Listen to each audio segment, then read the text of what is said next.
Hello বন্ধুরা, শুভ দুপুর। এখন আমি খেতে বসি। আমি অল্প জলদি খাই, কেন 12টার আগেই খাই, 12টার উপরে হয়ে গেছে। আমার সুগারের ওষুধ খাইতে লাগে, তার জন্য আমি জলদি খাই আনি। এই দেখো আমার খাওয়া আজকে কী কী। এই যে মেথির পরোটা, আলু বাঁধাকপি দিয়া ঘন্ট, এটা হলো মহারাষ্ট্রের ডিশ। এটা বেগুন, নারিকল আর চীনাবাদাম দিয়া এটারে সবজি বানাইছি। এটা মহারাষ্ট্রের ডিশ। তোমরা কে কে খাইছো একবার কমেন্ট করে জানাবে। এখন আমি খাই, তোমরা দেখতে থাকো। মেথির পরোটাটা খাওয়া সুগারের জন্য খুব ভালো। যদি সুগার বেশি আসে তাহলে মেথির পরোটা চা দিয়েও খাওয়া যায়, লাল চা দিয়েও খাওয়া যায়, দুধ চা দিয়েও খাওয়া যায়, কিন্তু খাইতে সেই শরীরের পক্ষেও ভালো, এমনিও খুব ভালো। এই যে বাঁধাকপি ঘন্ট আর মেথির পরোটা।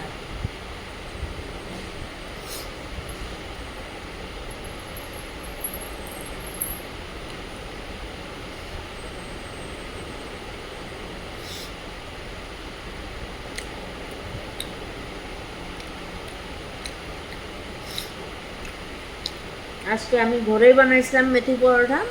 আমাদের ঘরেও সবাই ভালো পায়, আমার ছোটো মেয়েও খুব ভালো পায়, সবাই ভালো পায়, ঘরেই বানাইছিলাম। তার জন্য আমি ঘর থেকে নিয়ে এসেছি। সবজিও সব বাঁধাকপি আলু দিয়ে ঘন্ট করছি, এটাও ঘর থেকে নেওয়া হয়েছে। বেগুন, এই বেগুনটা কিন্তু আমাদের দিকে পাওয়া যায় না, এটা বেশিরভাগ এই মুম্বাই সাইডেই পাওয়া যায়।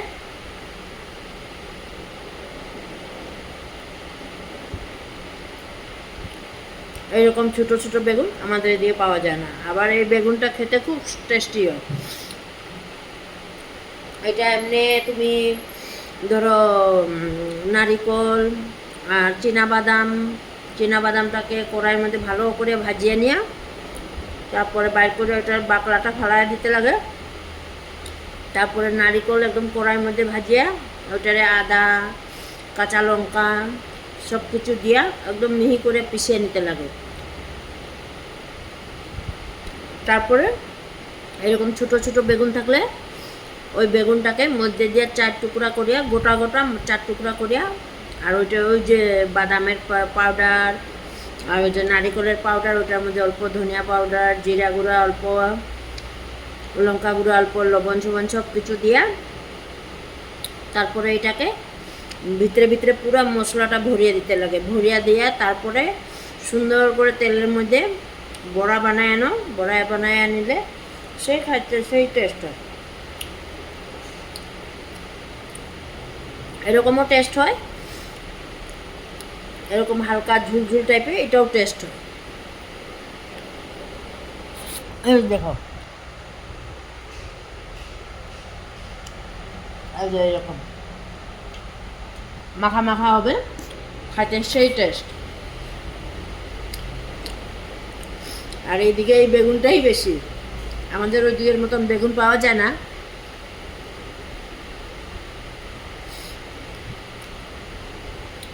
আর বেগুনটা তুমি মশলা দিয়েও খাইতে পারো, একদম দুই ফাল্টা করিয়া মশলা দিয়েও মাখা মাখা করে খাইলে খুব টেস্ট আছে।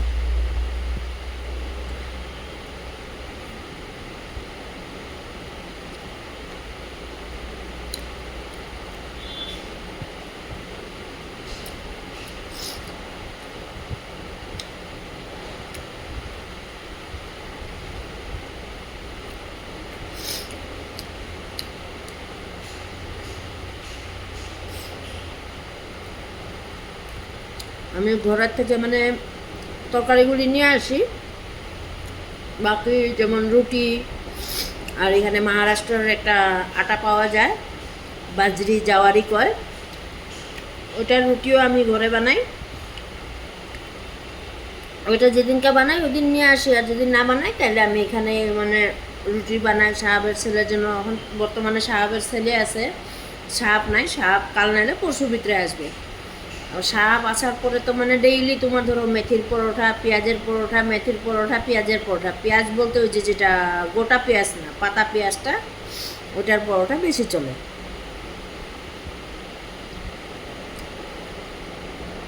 সাপ আমাকে বলে ঘর থেকে কিচ্ছু নিয়ে আবি না, তুই এখানেই খাবি। কিন্তু ওদের খাওয়া আমার ভালো লাগে না, কেন ওরা লঙ্কা খায় না, মশলা সেই খায়, খালি ঘিতে রান্না হয়। আর মশলা তো মানে মাত্রার বাহিরা মশলা, তার জন্য আমার পছন্দ নাই। আমি ঘর থেকে সবজি নিয়ে আই। আর কোনো দিন ওই বাজরির রুটি যদি বানাই তাহলে বাজরির রুটি নিয়ে, আর যদি বাজরির রুটি না বানাই তাহলে আমি কোম্পানি থেকে রুটি নিয়ে আনাই। সাহাবা সবসময় বলে তুই ঘর থেকে কিছুই খাওয়া আনবি না, যা খাওয়া তুই এখানেই খাবি। কিন্তু আমার তাদের তরকারিগুলি পছন্দ নয়, না ঝাল টাল না কিছু, আর ঘি দিয়ে 24 ঘন্টা পছন্দ নাই।